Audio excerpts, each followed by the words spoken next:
दीदी उठ जाओ, मेहमान आने वाले हैं। मुझे क्यों उठा रही हो?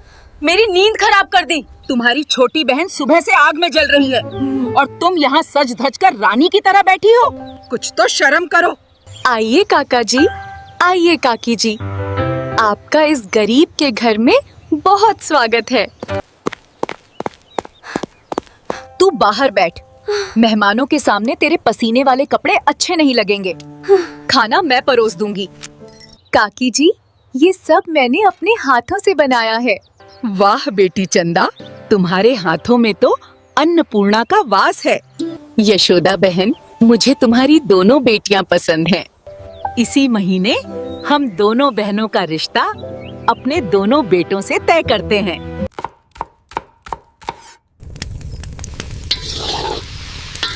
इस भयंकर गर्मी में मेरी जान ही निकल गई। मैंने सुबह से उठकर आपके लिए ये 56 भोग बनाया है। तू जा, अपना काम कर। मैं माँ जी को खाना खिला दूंगी। दीदी, मेरे हाथ जल गए हैं। मुझसे अब कोई काम नहीं हो रहा है। कृपया आप जाकर थोड़ा खाना बना दीजिए। मुझे कोई मतलब नहीं है तेरे हाथों से। गौरी, मेरी बहन, मुझे बचा ले। मुझे कुछ नहीं आता। अगर सास और ससुर जी ने ये जला हुआ हलवा देखा तो वो मुझे घर से निकाल देंगे। कनकपुर गांव में ज्येष्ठ के महीने की भयंकर गर्मी पड़ रही थी। आसमान से जैसे आग बरस रही थी। सुबह सुबह का समय था। सूरज अभी पूरी तरह ऊपर नहीं आया था, फिर भी हवा में भारी तपिश थी। गांव के एक छोटे से कच्चे घर में मिट्टी का चूल्हा जल रहा था। उस चूल्हे के सामने एक सीधी सादी और भोली लड़की बैठी थी। उसका नाम था गौरी। गौरी बहुत ही मेहनती लड़की थी। वह घर का सारा काम खुद करती थी। इस चिलचिलाती गर्मी में वह चूल्हे की आग के सामने बैठी थी। उसके माथे से पसीने की बूंदें टपक रही थीं। पसीना उसकी आंखों में जा रहा था। उसे जलन हो रही थी, लेकिन वह रुकी नहीं। वह अपने दुपट्टे से पसीना पोंछती और फिर से काम में लग जाती। आप सोच रहे होंगे कि गौरी इतनी सुबह इतनी मेहनत क्यों कर रही थी। वजह यह थी कि आज उनके घर में बहुत खास मेहमान आने वाले थे। कनकपुर गांव के सबसे बड़े और प्रतिष्ठित आदमी विक्रम सेन आज उनके घर आने वाले थे। विक्रम सेन के साथ उनकी पत्नी कौशल्या भी आने वाली थीं। वे लोग गौरी और उसकी बड़ी बहन चंदा को देखने आ रहे थे। उनके 2 बेटे थे। वे अपने बेटों के लिए संस्कारी और गुणी बहुएं ढूंढ रहे थे। गौरी की माँ, जिनका नाम यशोदा था, बहुत चिंतित थीं। यशोदा चाहती थीं कि उनकी दोनों बेटियों का घर अच्छे से बस जाए। इसलिए यशोदा ने गौरी को आदेश दिया था कि वह अपने हाथों से सबसे स्वादिष्ट भोजन बनाए। गौरी आज सरसों का साग और मक्के की रोटी बना रही थी। वह जानती थी कि गांव के बड़े लोगों को यही देसी स्वाद पसंद आता है। सिलबट्टे पर मसाले पीसते पीसते गौरी के हाथों में दर्द हो रहा था, लेकिन उसके चेहरे पर कोई शिकायत नहीं थी। वह बस अपना कर्म कर रही थी।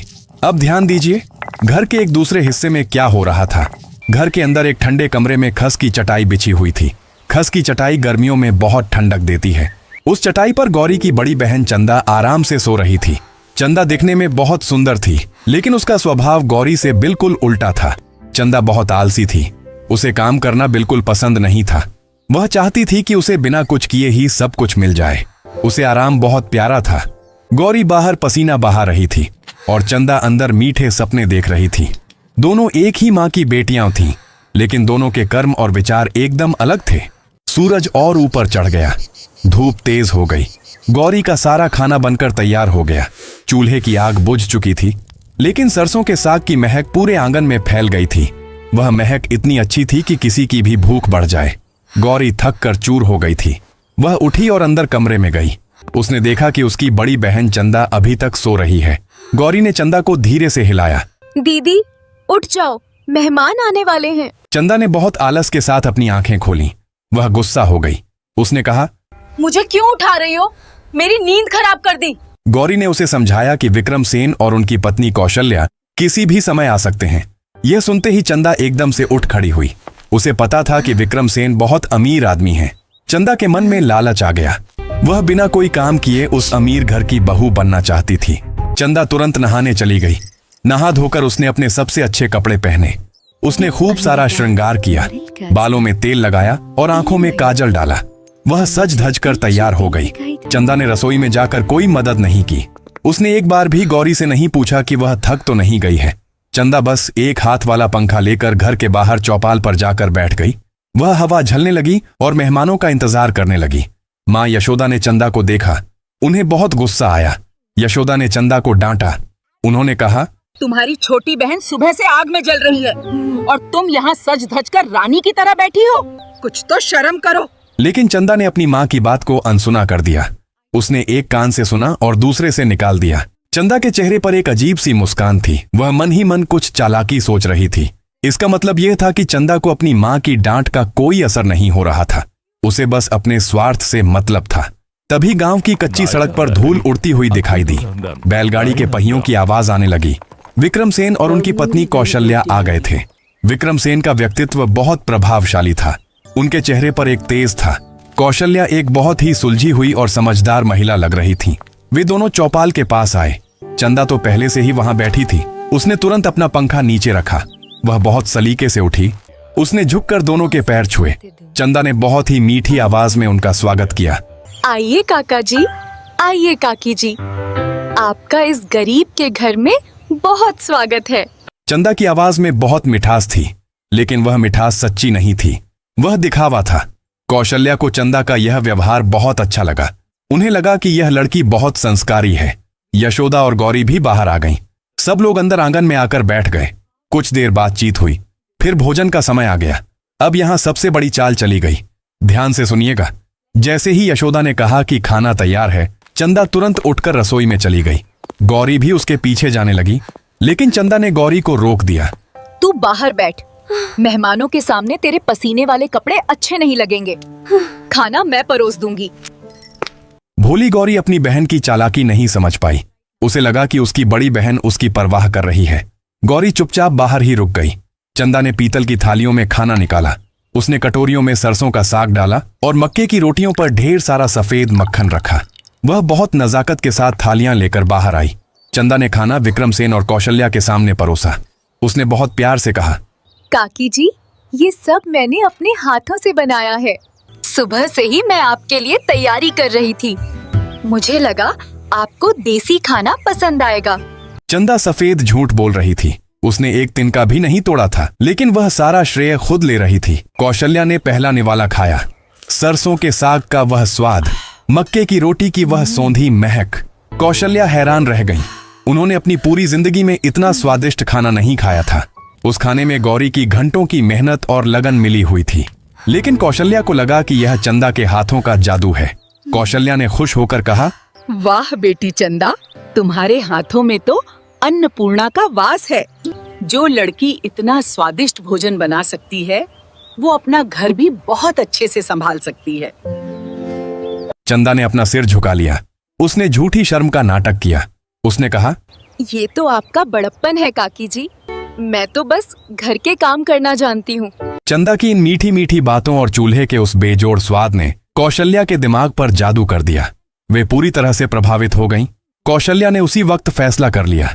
उन्होंने विक्रम सेन की तरफ देखा और हाँ में सिर हिलाया। कौशल्या ने यशोदा से कहा, यशोदा बहन, मुझे तुम्हारी दोनों बेटियां पसंद हैं। इसी महीने हम दोनों बहनों का रिश्ता अपने दोनों बेटों से तय करते हैं। चंदा बड़ी है, वो मेरी बड़ी बहू बनेगी और गौरी छोटी बहू बनेगी। ये सुनकर यशोदा की आंखों में खुशी के आंसू आ गए। उनकी दोनों बेटियों का जीवन संवरने वाला था। चंदा मन ही मन बहुत जोर से मुस्कुराई। वह अपनी जीत पर खुश हो रही थी। उसने सोचा, देखा, बिना कोई मेहनत किए, बिना आग में जले, मुझे कनकपुर का सबसे संपन्न और अमीर घर मिल गया। थोड़ी सी मीठी बातें और गौरी की मेहनत पर मेरा नाम। दुनिया कितनी बेवकूफ है। लेकिन चंदा एक बात भूल गई थी। श्रोताओं, आप भी इस बात को हमेशा याद रखिएगा। जो इमारत झूठ और छल की बुनियाद पर खड़ी होती है, वह बहुत जल्दी गिरती है। भगवान सब देख रहा था। रिश्ता तो तय हो गया। चंदा ने अपनी बहन के पसीने की कमाई को बड़ी चतुराई से चुरा लिया और भोली गौरी ने अपनी बहन के सम्मान के लिए एक शब्द नहीं कहा। लेकिन क्या चंदा का यह झूठ ससुराल में छिप पाएगा? जब कनकपुर के उस बड़े घर में रोजमर्रा की जिंदगी शुरू होगी, तब बिना मेहनत के चंदा कैसे नाटक करेगी? कनकपुर गांव में शहनाई बज रही थी। विक्रम सेन के घर से बारात आ चुकी थी। दोनों बहनों का विवाह बहुत ही भव्य तरीके से हुआ। यह एक बहुत बड़ा लोक उत्सव था। पूरा गांव इस विवाह में शामिल हुआ था। अब विदाई का समय आ गया था।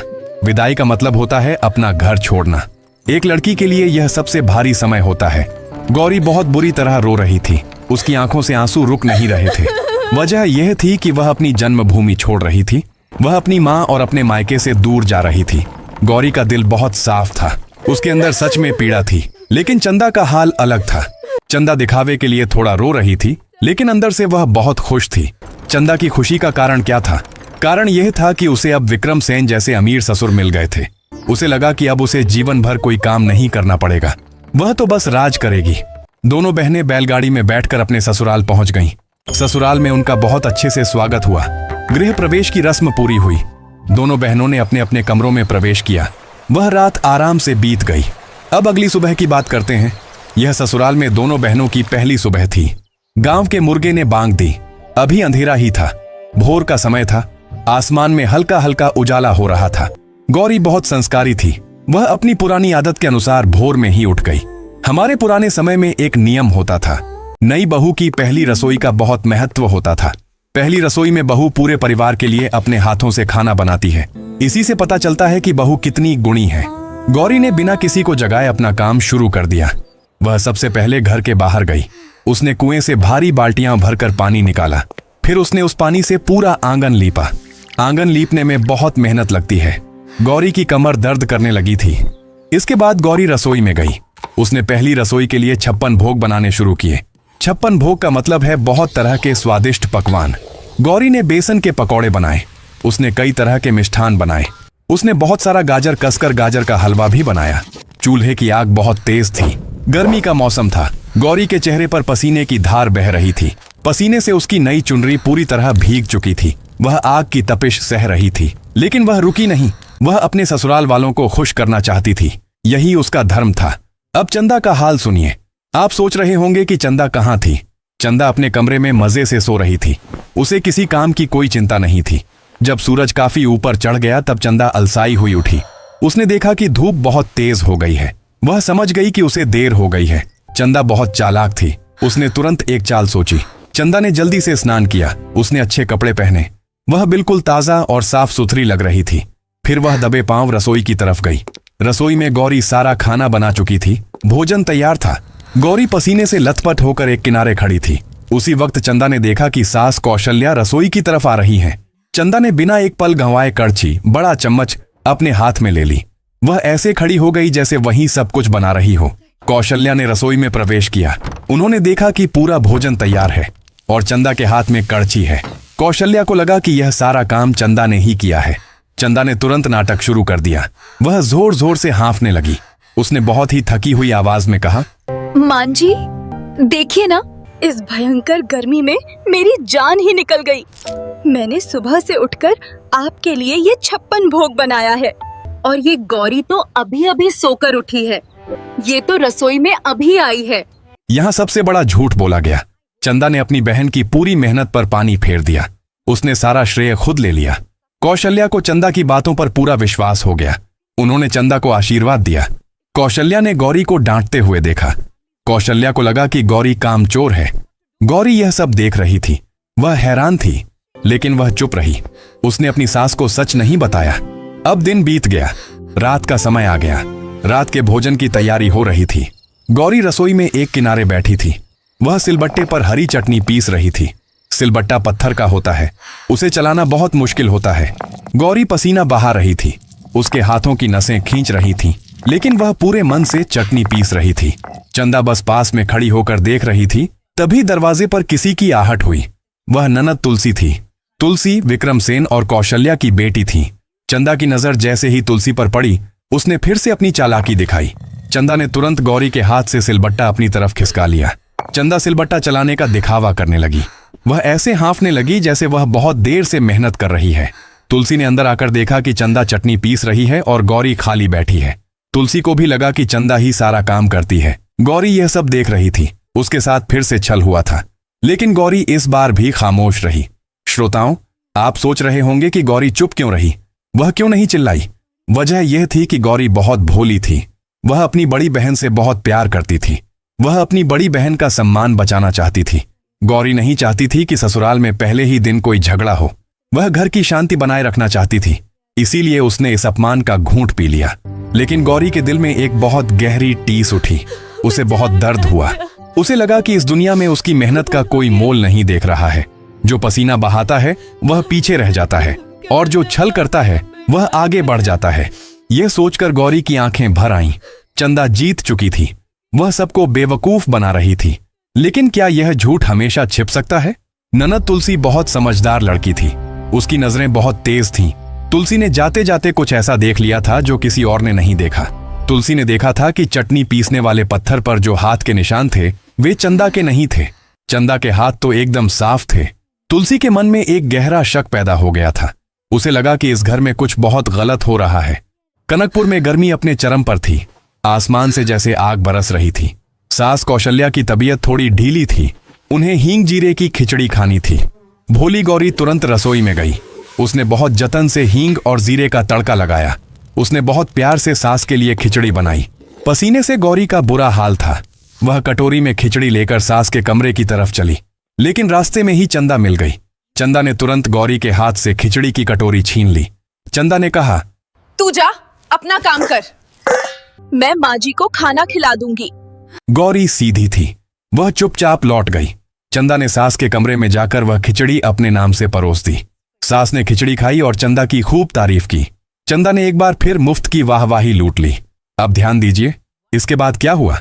अगले दिन गौरी घर से निकली। वह कड़ी धूप में पैदल चलकर गांव के हाट गई। हाट का मतलब होता है बाजार। बाजार बहुत दूर था। रास्ता कच्चा था। गौरी के पैरों में छाले पड़ गए, लेकिन वह रुकी नहीं। गौरी अपने ससुराल वालों से बहुत प्यार करती थी। वह उनके लिए कुछ लाना चाहती थी। गौरी ने बाजार से 3 चीजें खरीदी। ससुर विक्रमसेन के लिए उसने एक बढ़िया सूती अंगोछा खरीदा। ननद तुलसी के लिए उसने नक्काशी वाली काठ की पादुका खरीदी। काठ की पादुका मतलब लकड़ी की चप्पल। और अपनी सास कौशल्या के लिए उसने एक बहुत ही मुलायम मलमल का दुपट्टा खरीदा। यह सब लेकर गौरी घर वापस आई। वह थक कर चूर हो चुकी थी। वह नहाने और कपड़े बदलने चली गई। उसने अपना थैला बाहर ही रख दिया था। यहीं सबसे बड़ी गलती हुई। चंदा की नजर उस थैले पर पड़ गई। चंदा ने तुरंत वह थैला चुरा लिया। वह थैला लेकर सीधे ससुर विक्रमसेन और सास कौशल्या के पास पहुंच गई। चंदा ने वह थैला खोला। उसने अंगोछा ससुर को दिया, मलमल का दुपट्टा सास को दिया और लकड़ी की चप्पल तुलसी को दी। चंदा ने बहुत ही मीठी आवाज में कहा, काका जी, काकी जी, मैं आज बाजार गई थी। इतनी धूप थी कि मेरे पैर जल गए। लेकिन मुझे आपकी चिंता थी, इसलिए मैं आपके लिए ये सब लेकर आई हूँ। चंदा फिर से सफेद झूठ बोल रही थी। उसने एक कदम भी घर से बाहर नहीं रखा था।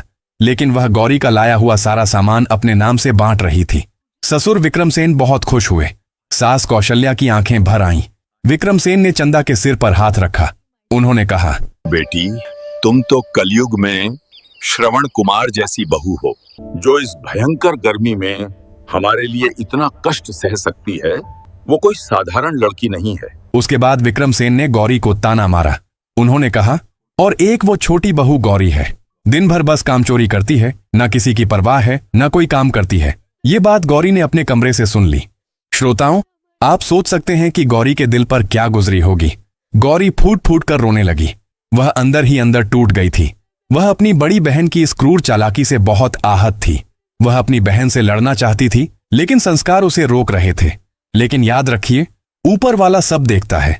घर की दीवार के पार पड़ोसन चमेली काकी खड़ी थीं। चमेली काकी ने सब कुछ देख लिया था। उन्होंने गौरी को पसीने में लथपथ बाजार से आते हुए देखा था और चंदा की चालाकी भी सुन ली थी। चमेली काकी खामोश रहीं, लेकिन वे सब समझ गईं। अब श्रोताओं के मन में भी चंदा के लिए बहुत गुस्सा आ रहा होगा और गौरी के लिए बहुत सहानुभूति होगी। यही तो इस कथा का मर्म है। कुछ दिन बाद गांव का एक बहुत बड़ा त्योहार आया। त्योहार के दिन घर में बहुत सारे मेहमान आने वाले थे। बहुत सारा पकवान बनना था।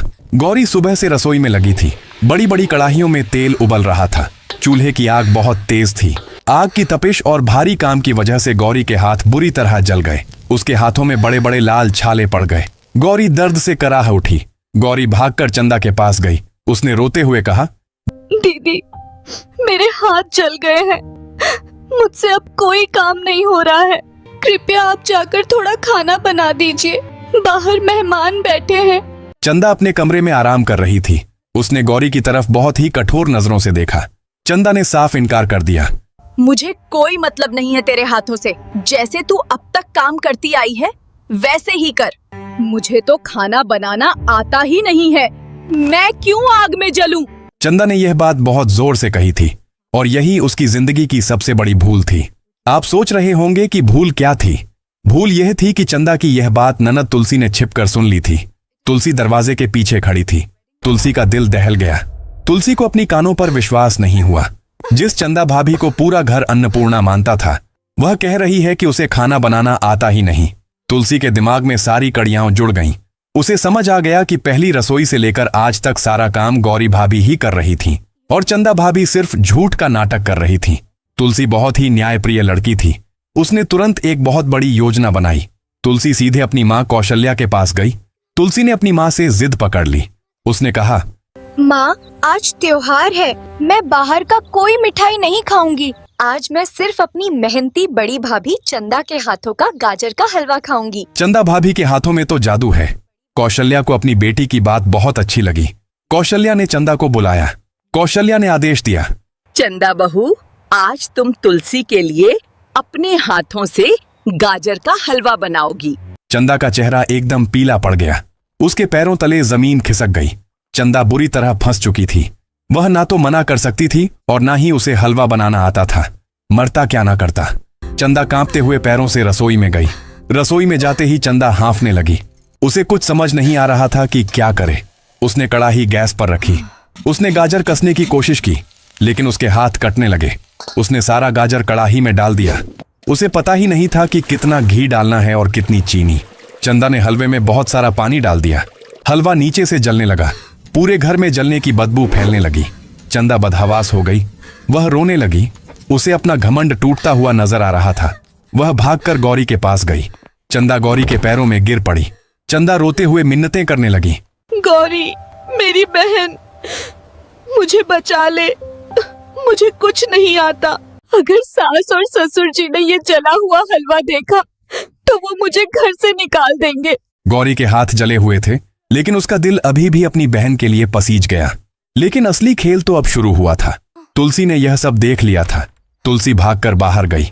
वह अपनी माँ कौशल्या और ससुर विक्रमसेन को बुला लाई। तुलसी ने दोनों को रसोई के खंभे के पीछे खड़ा कर दिया। कौशल्या और विक्रमसेन ने जो देखा उस पर उन्हें विश्वास नहीं हुआ। उन्होंने अपनी आंखों से देखा कि उनकी श्रवण कुमार जैसी बहू चंदा कामचोर गौरी के पैरों में पड़ी है। चंदा खुद कबूल कर रही है कि उसे खाना बनाना नहीं आता। और उन्होंने गौरी के जले हुए हाथों को भी देख लिया, जिनमें बड़े बड़े छाले पड़े थे। पर्दाफाश हो गया था। झूठ का पहाड़ ताश के पत्तों की तरह ढह गया था। कौशल्या और विक्रमसेन खंभे के पीछे से बाहर आ गए। उनके चेहरों पर बहुत भारी क्रोध था। विक्रमसेन की आंखें लाल थीं। उन्हें देखकर चंदा की चीख निकल गई। चंदा समझ गई कि अब उसका कोई खेल नहीं चलेगा। चंदा रोते हुए विक्रमसेन और कौशल्या के पैरों में गिर पड़ी। वह गिड़गिड़ाकर माफी मांगने लगी। कौशल्या रोती हुई आगे बढ़ी। उन्होंने चंदा को धक्का दे दिया। कौशल्या सीधे गौरी के पास गईं। कौशल्या ने गौरी के जले हुए हाथों को अपने हाथों में लिया और चूम लिया। कौशल्या फूट फूट कर रोने लगी। कौशल्या ने कहा, मुझे माफ कर दे मेरी बच्ची। मेरी आंखों पर पट्टी बंधी थी।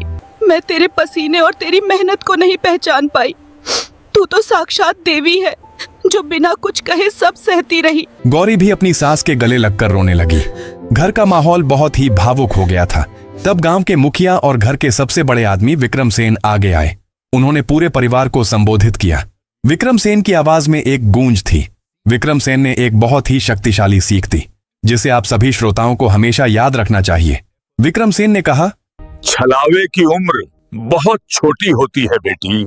झूठ चाहे कितना भी सुंदर क्यों ना हो, वो एक दिन नंगा जरूर होता है। लेकिन जो इंसान अपने माथे का पसीना बहाता है, जो अपनी मेहनत से अपना रास्ता बनाता है, वो दुनिया में कभी हार नहीं सकता। विक्रमसेन ने आसमान की तरफ देखा और कहा, हमेशा याद रखना, इंसान की मेहनत भगवान के बनाए हुए स्वर्ग से भी ज्यादा ताकतवर होती है।